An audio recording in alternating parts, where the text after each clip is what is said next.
ಮಾಜಿ ಪ್ರಧಾನಿ ಎಚ್.ಡಿ. ದೇವೇಗೌಡ ಅವರ ಧರ್ಮಪತ್ನಿ ಜೀವನ ಸಂಗಾತಿ ಚೆನ್ನಮ್ಮ ಇನ್ನಿಲ್ಲ. ಹೀಗಾಗಿ ಅವರ ಪಾರ್ಥಿವ ಶರೀರವನ್ನು ಬೆಂಗಳೂರಿನಿಂದ ಹೊಳೆನರಸೀಪುರಕ್ಕೆ ರವಾನೆ ಮಾಡಲಾಗ್ತಾ ಇದೆ.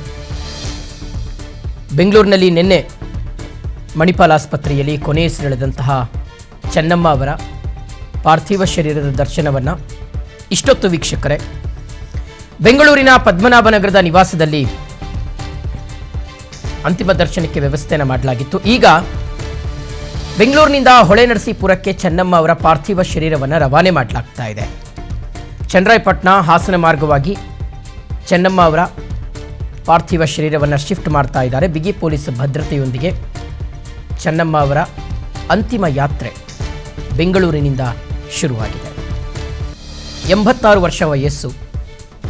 ಜೀವನದುದ್ದಕ್ಕೂ ಸಹ ಮಾಜಿ ಪ್ರಧಾನಿ ಎಚ್.ಡಿ. ದೇವೇಗೌಡ ಅವರಿಗೆ ಹೆಗಲನ್ನು ಕೊಟ್ಟು ಜೀವನದ ಪ್ರತಿಯೊಂದು ಹಂತದಲ್ಲೂ ಜೊತೆಗೆ ಹೆಜ್ಜೆ ಹಾಕ್ತಾ ದೇವೇಗೌಡರು ಎದುರಿಸಿದಂತಹ ಎಲ್ಲ ಸವಾಲುಗಳಲ್ಲೂ ತಾನು ನಿನ್ನ ಜೊತೆಗಿದ್ದೀನಿ ಅನ್ನುವ ಒಂದು ಆತ್ಮಸ್ಥೈರ್ಯವನ್ನು ತುಂಬು ಬದುಕನ್ನು ಸವೆಸಿ ಇವತ್ತು ಬಾರದ ಲೋಕಕ್ಕೆ ಪಯಣಿಸಿದ್ದಾರೆ.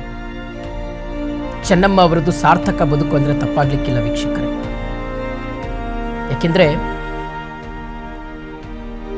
ಒಬ್ಬ ಮಗಳಾಗಿ, ಒಬ್ಬ ಹೆಂಡತಿಯಾಗಿ, ತಾಯಿಯಾಗಿ, ಅಜ್ಜಿಯಾಗಿ, ಅದಕ್ಕಿಂತ ಹೆಚ್ಚಾಗಿ ಒಂದು ಸಹೃದಯಿ ಹೆಣ್ಣಾಗಿ ಯಾವ ರೀತಿಯಾಗಿ ಬದುಕಬೇಕೋ ಆ ರೀತಿಯಾಗಿ ಬದುಕಿ ಇವತ್ತು ಜೀವನದ ಪಯಣವನ್ನು ಮುಗಿಸಿದ್ದಾರೆ. ಚೆನ್ನಮ್ಮ ಅವ್ರ ಮೇಲೆ ಇರ್ತಕ್ಕಂಥ ಪ್ರೀತಿ ಇವತ್ತು ಅಸಂಖ್ಯಾತ ಜನರನ್ನು ಅವರ ಅಂತಿಮ ನಮನಕ್ಕೆ ತನ್ನತ್ತ ಸೆಳೀತಾ ಇರ್ತಕ್ಕಂಥ ಪರಿಯನ್ನು ನಾವು ಗಮನಿಸ್ತಾ ಇದ್ದೀವಿ. ದೇವೇಗೌಡರ ಮನೆಗೆ ಹೋದಂಥ ಸಂದರ್ಭದಲ್ಲಿ ಯಾರೂ ಬರಿಗೈಯಲ್ಲಿ ಬಂದಿದ್ದಿಲ್ಲ ಅನ್ನುವ ಮಾತಿದೆ.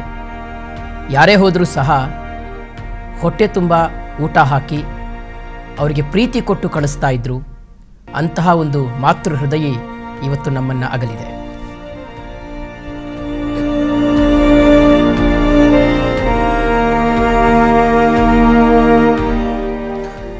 ವೀಕ್ಷಕರೇ, ಚೆನ್ನಮ್ಮ ಅವರ ಪಾರ್ಥಿವ ಶರೀರವನ್ನು ಈಗ ಹೊಳೆನರಸೀಪುರದ ನಿವಾಸಕ್ಕೆ ತೆಗೆದುಕೊಂಡು ಹೋಗಲಾಗ್ತಾ ಇದೆ. ಅಲ್ಲಿಂದ ನಮ್ಮ ಪ್ರತಿನಿಧಿ ಪ್ರತಾಪ್ ಪ್ರತ್ಯಕ್ಷ ವರದಿಯನ್ನು ಕೊಟ್ಟಿದ್ದಾರೆ, ನೋಡೋಣ.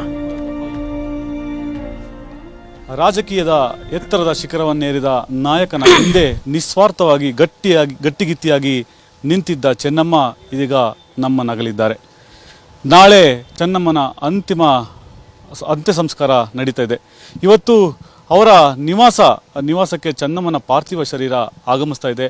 ಅದಕ್ಕಾಗಿ ಸಕಲ ಸಿದ್ಧತೆಗಳನ್ನು ಮಾಡಿಕೊಳ್ಳಲಾಗ್ತಾ ಇದೆ. ನಾನಿವಾಗ ಹಾಸನ ಜಿಲ್ಲೆಯ ಹೊಳೆನರಸೀಪುರ ಪಟ್ಟಣದಲ್ಲಿರುವಂಥ ಅವರ ನಿವಾಸದ ಮುಂಭಾಗ ಇದ್ದೇನೆ, ನಿವಾಸದಲ್ಲಿದ್ದೇನೆ, ತೋರಿಸ್ತಾ ಇದ್ದೀನಿ. ನಿವಾಸದ ಆವರಣ ಏನಿದೆ ಇದು ಕಂಪ್ಲೀಟಾಗಿ ಒಂದು ರೀತಿ ದುಃಖದ ವಾತಾವರಣ ಇದೆ. ಸೂತಕದ ಛಾಯೆ ಎದುರಾಗಿದೆ ಮನೆ ಸುತ್ತಮುತ್ತ. ಯಾಕೆಂದರೆ ಚೆನ್ನಮ್ಮ ಬಾಳಿ ಬದುಕಿದಂತಹ ಮನೆ ಇದು.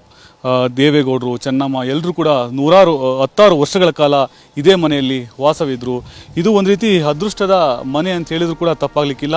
ಅದೇ ರೀತಿ ಚೆನ್ನಮ್ಮ ಇಲ್ಲಿ ಸಾಕಷ್ಟು ದೈವ ಭಕ್ತಿಯಾಗಿದ್ದರು, ಸಾಕಷ್ಟು ಪೂಜೆ ಪುರಸ್ಕಾರಗಳನ್ನು ಮಾಡಿದ್ರು. ಅದೇ ಉದ್ದೇಶಕ್ಕೆ ಎಚ್.ಡಿ. ಕುಮಾರಸ್ವಾಮಿ ಅವರು ಹೊಳೆನರಸೀಪುರ ನಿವಾಸದ ಮುಂಭಾಗ ಅವರ ಪಾರ್ಥಿವ ಶರೀರವನ್ನು ಇಡಲೇಬೇಕು ಅನ್ನೋ ಕಾರಣಕ್ಕಾಗಿ ಹೇಳಿದರು. ಅದೇ ಉದ್ದೇಶದಿಂದ ಇವತ್ತು ಸಂಜೆ 5 ಗಂಟೆ ಸುಮಾರಿಗೆ ಚೆನ್ನಮ್ಮನವರ ಪಾರ್ಥಿವ ಶರೀರ ಹೊಳೆನರಸೀಪುರ ಅವರ ನಿವಾಸಕ್ಕೆ ಬರ್ತದೆ.